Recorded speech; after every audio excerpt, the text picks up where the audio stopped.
নমস্কাৰ সকলোকে মোৰ ইউটিউব চেনেলৰ অন্য এটা ভিডিঅ'লৈ স্বাগতম জনাইছো। আজি বহুত দিনৰ মূৰত এটা নতুন ভিডিঅ' লৈ আপোনালোকৰ ওচৰলৈ আহিছো। মাজত বহুত বিৰতি হৈছিলে কাৰণ ভিডিঅ' দিব পৰা নাছিলো বিভিন্ন সমস্যাত, কিন্তু আজি যিটো কথাক লৈ পেলাই ভিডিঅ'টো বনালো, যিটো টপিক আপোনালোকে নিশ্চয় থাম্বনেইল আৰু টাইটেল চাই পেলাই গমেই পাইছে। তথাপি মই কৈ দিওঁ যে আজিৰ ভিডিঅ'টো অকণমান বিশেষ। আপোনালোক সকলোৱে জানে আমাৰ এই ঘৰটোৰ কথা, আগতে বহুত ভিডিঅ' বনাইছো আৰু ঘৰটোৰ কথা আপোনালোকক কৈছিলো।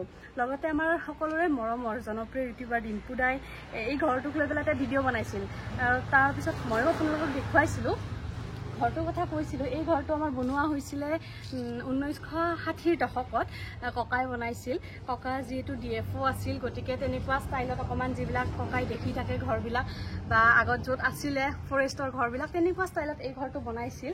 আৰু এই ঘৰটো আমাৰ বুলি নহয়, যিয়ে দেখিছে এতিয়ালৈকে সকলোৰে প্ৰিয়।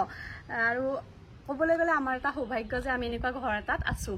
গতিকে আজিৰ ভিডিঅ'টো হ'ল যে এই ঘৰটো ইমান বছৰ হ'ল, গতিকে এতিয়া অকণমান বেয়া হৈ আহিছে, থকাৰ কাৰণে উপযোগী হৈ থকা নাই। যিসকলে থাকে বা যিসকলে আহে তেওঁলোকে গম পায়। ক'বলৈ বেয়া লাগে যদিও এই ঘৰটো থকাৰ কাৰণে এতিয়া উপযোগী হৈ থকা নাই, যাৰ কাৰণে অতি সোনকালে আমি আমাৰ ঠিকনাটো অকণমান সলনি কৰিম। আগৰ ভিডিঅ' এটাত মই কৈছিলোঁ, ইমান বেছি ঠিকনা সলনি কৰিম বুলি ক'লে আচলতে ভুল হ'ব। আমাৰ থকা জেগাখিনিৰ লেটিটিউড লংগিটিউডটো অকণমান চেঞ্জ হ'ব, তাতকৈ বেলেগ একো নহয়। গতিকে যিহেতু আমি এইটো ঘৰত নাথাকিম, তাৰ মানে এইটো নহয় যে আমি ঘৰটো ভাঙি পেলাম, তেনেকুৱা নহয়। আমি এই ঘৰটো সংৰক্ষণৰ এটা কথা চিন্তা কৰি আছোঁ, কেনেকৈ সংৰক্ষণ কৰিব পাৰোঁ, কি কৰিব পাৰোঁ। সকলোৱে কয় আপোনালোকৰ ঘৰটো একদম হেৰিটেজ টাইপৰ হৈ গৈছে। হয়, নিশ্চয় হয়। তো আমি এইটো সংৰক্ষণ কৰিম আৰু কিবা কিবি প্লেনিং আছে। প্লেনিংবিলাক আপোনালোকক সময়ে সময়ে জনাই যাম। কিন্তু বৰ্তমান যিহেতু আমি অতি সোনকালে বেলেগ ঘৰলৈকে শ্বিফ্ট কৰিম, গতিকে আমি আমাৰ স্মৃতিটো কেনেকৈ ৰাখিম, এতিয়া এই ঘৰটো বৰ্তমান যিটো ষ্টেজত আছে, এনেকুৱা এটা ষ্টেজ মানে আমি কেনেকৈ ৰাখিম সংৰক্ষণ কৰি, তাৰ কাৰণে মই ভাবি পেলাই এটা পদক্ষেপ ল'লোঁ। মানে মই ভাবিলোঁ প্ৰথমতে, তাৰপিছত ঘৰৰ মানুহক ক'লোঁ, সকলোৱে ছাপোৰ্ট কৰিলে আৰু তাৰ ফলটো মই আজি আপোনালোকক দেখুৱাম। যিটো মই ভাবিছিলোঁ সেইটো আজি ভাবাৰ পৰা, চিন্তাৰ পৰা গৈ পেলাই বাস্তৱ ৰূপত পৰিণত হৈছে। আৰু সেই বাস্তৱ ৰূপটো দেখিম আজি, আপোনালোককো দেখুৱাম। এতিয়ালৈকে দেখুওৱা নাই, কাৰণ আগতে আপোনালোকক এই ঘৰটো দেখাই লওঁ, ঘৰটো এবাৰ চাই লওঁ, তাৰপিছত মই আপোনালোকক বাস্তৱ ৰূপটো, মোৰ চিন্তাৰ বাস্তৱ ৰূপটো দেখাই আছোঁ। আগতে ঘৰটো দেখাই লওঁ। ঘৰটোৰ এটা ভিউ আমি ইয়াৰ পৰা ল'ব পাৰোঁ। গোটেই ঘৰটো একেলগে লেন্সত অহাটো পচিবল নহয়, মানে পচিবল হয় যদি এই গছডাল নাথাকিলে হয়। আৰু এই গছডাল আমাৰ সকলোৰে প্ৰিয়। ইয়াতে ফটো উঠিবৰ কাৰণে বহুতে আহে, তো এইডাল গছ এনেকৈ থাকিব সদায়, যেতিয়ালৈকে থাকে আৰু। তো ইয়াৰ পৰা আমি ঘৰটো দেখুৱাব পাৰোঁ। এইটো চাইড অকণমান আন্ধাৰ নিচিনা লাগে, কাৰণ এইফালে টিংপাতটো আছে, গেৰেজটো আছে, যাৰ কাৰণে পোহৰটো নপৰে, ভালকৈ ধৰিব নোৱাৰি। এই চাইডটো এনেকুৱাকৈ আছে আৰু বাকী এইটো চাইড পূৰা খোলা হৈ আছে, গোটেইখিনি দেখা পায়। তো পোনপ্ৰথমতে আপোনালোকক আমি ঘৰটো দেখাই লওঁ। এই ঘৰটো মানে ষ্ট্ৰাকচাৰটো এই ফৰেষ্টৰ ঘৰবিলাকৰ নিচিনা আৰু। সকলোখিনি কাঠেৰে বনোৱা হয়। ইয়াতে ওপৰত এনেকৈ কাঠ আছে, এবাৰ ওচৰৰ পৰা দেখাই দিওঁ। এই চিলিংখন এনেকুৱা কাঠৰ হয়। বাকী এনেকুৱা এইবিলাক, ইয়াৰ এই পকা ৱাল নহয়, ইয়াতে বেট আছে। বেটৰ ওপৰত মাটিৰ লেপন এটা আছে, বেটৰ ওপৰত মাটিৰ লেপন দিছে। আৰু এইবিলাক চব গছৰ ডাইৰেক্ট গছডাল আৰু এনেকুৱা, এইখিনি চব গছডাল এনেকুৱা। আৰু এইবিলাক অকণমান বেয়া হৈ অহা কাৰণে এই খুঁটাটোৰ ওপৰত ইয়াতে এইটো আপোনাৰ প্লাইউড লগাই পেলাই ৰখাইছে। বাকী ঘৰৰ ওপৰটোতো এনেকুৱা দেখুৱালোঁ। এইবিলাক সেই তেতিয়াৰে চেয়াৰ, ককাই বনোৱা সেই পুৰণা চেয়াৰ এনেকুৱা। বাকী এই গোটেই গছডাল মানে এনেকুৱা, এই গছডাল এডাল গছ তাৰমানে এনেকুৱা। আৰু একেবাৰে আগতে ফ্ল'ৰটো কাঠৰ আছিলে, এইবিলাক চব কাঠ আছিলে, কিন্তু পিছত লাহে লাহে অকণ বেয়া হ'বলৈ ষ্টাৰ্ট কৰিছে। আজিৰ পৰা হয়তো 10-12 বছৰ আগৰ কথা, 10-12 বছৰমান হ'ল চাগে।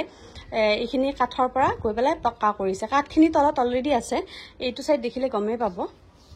এইখিনি এনেকুৱা কাঠ আছেতো, ইয়াতেও এনেকুৱা কাঠ আছিলে, তাৰ ওপৰত ঢালাই কৰি দিছে।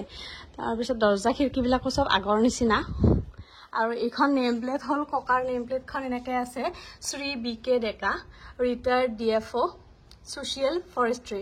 ইয়াতে ককা বাহিৰত গ'লে এনেকুৱা আউট লেখা থাকে আৰু ঘৰত থাকে ইন লিখা থাকে, এনেকুৱাকৈ থাকে। তো ককা যেতিয়া ঢুকাইছিল 2012ৰ কথা, ককা ঢুকোৱাৰ পিছত এই নেম প্লেটখন আঁতৰাবলৈ কৈছিল আৰু দেউতাই কৈছে কি আঁতৰাই দিওঁ, কিন্তু মই আঁতৰাবলৈ নিদিলোঁ, কাৰণ এইখনেই আমাৰ পৰিচয় বুলি ক'ম।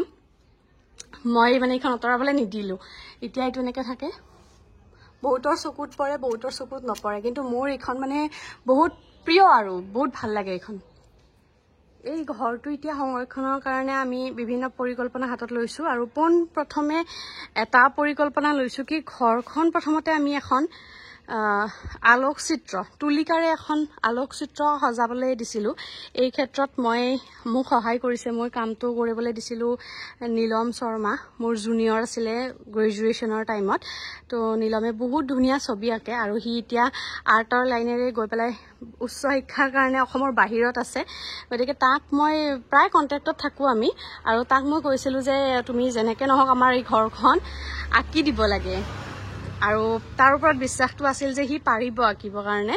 তাৰ কাৰণে সি যেতিয়া অসমত অহাৰ পিছত মই এদিন মাতিলোঁ ঘৰখন, সি ভালকৈ চালে, ইয়াতে আহি পেলাই চাইছে, চবফালে চাই বিভিন্ন এংগেলৰ পৰা ফটোবিলাক উঠাই লৈ গৈছে, উঠাই লৈ গৈ সি আঁকিছে। ইনফেক্ট একদম শেষ পৰ্যায়লৈকে মোক কৈ আছে বা এনেকুৱা এটা পইণ্টৰ পৰা ফটো এটা দিয়া, তেনেকুৱা পইণ্টৰ পৰা ফটো দিয়া, বা ৰাতিপুৱা অমুকটা বজাত এটা ফটো দিবাচোন। তেনেকুৱাকৈ আমি এই ঘৰখনৰ ফটো দি তাক বিভিন্ন এংগেলৰ পৰা ফটো দিছোঁ, সিও উঠাইছে। তেনেকৈ সি গৈ পেলাই ফাইনেলি ঘৰখন আঁকি উলিয়াইছে খুব কম সময়ত, 10 দিনৰ ভিতৰত বুলি ক'ব পাৰি। 10 দিনৰ ভিতৰত সি ঘৰখন আঁকি উলিয়াইছে, আৰু আজি ঘৰখন মানে ছবিখন আমাক হাতত দিছে, আৰু সেইখন আপোনালোকৰ লগত শ্বেয়াৰ কৰিম, লগতে নীলমকো দেখুৱাম। বিভিন্ন এনেকুৱা কাম কৰি আছে সিহঁতে অসমত, আৰু নিজৰ শিক্ষাৰ কাৰণে বাহিৰতো থাকে বাৰু, বাহিৰতেই থাকে নিজৰ শিক্ষা, উচ্চ শিক্ষাৰ বাবে। বাকী ঘৰত আহিলে এইবিলাক কাম কৰি দিয়ে। তো এতিয়া ব'লক আপোনালোকক মই আলোকচিত্ৰখন দেখুৱাওঁ।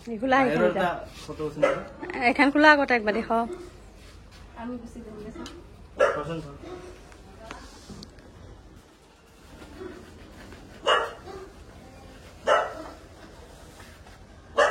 বঢ়িয়া। এইখন হ'ল তেতিয়াৰ পৰা মই আপোনালোকক কৈ থকা ছবিখন, যিখন নীলমে আঁকিছে, আৰু তাৰপিছত আমি দুটামান ফটো উঠিলোঁ। এই ছবিখন এতিয়া আমি বাইণ্ডিং কৰি পেলাই ক'তনো লগাওঁ সেইটো আপোনালোকক নেক্সট ভিডিঅ'ত জনাই আছোঁ, আৰু তেতিয়ালৈকে আপোনালোকে চেনেলটো ছাবস্ক্ৰাইব কৰি দিব আৰু বেল বাটনটো অন কৰি থৈ দিব, যাতে নেক্সট ভিডিঅ'ৰ নটিফিকেশ্যন আপোনালোকে পাই যায়।